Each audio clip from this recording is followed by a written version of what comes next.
சேகர் குற்றம் பண்ணாருங்கிறதுக்காக அவர் சார்ந்த மதத்தையோ அவரோட இருக்குப்பவர்களை யாரும் குறை சொல்லல, குற்றம் சொல்லல. ஆனா அமீர் மீது மட்டும் குற்றம் சாட்டப்படுகிறதுன்னா அமீர் ஒண்ணு இப்ப ஒளிஞ்சிருக்கல. எவன் தப்பு பண்ணாலும் அவனுக்கு தண்டனை கொடுங்க. அதை விட்டுட்டு ஒரு சமூகம் சார்ந்தோ அரசியல் சார்ந்தோ ஒரு மாநிலம் சார்ந்தோ குற்றவாளிகளை நீங்கள் முன்வைக்காதீர்கள்.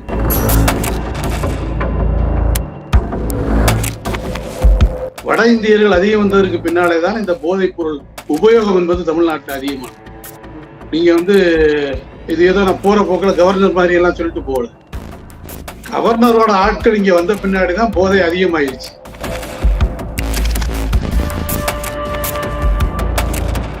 வாயை வாடகைக்கு விடுபவர்கள்னு ஒரு கோஷ்டி இருக்கு.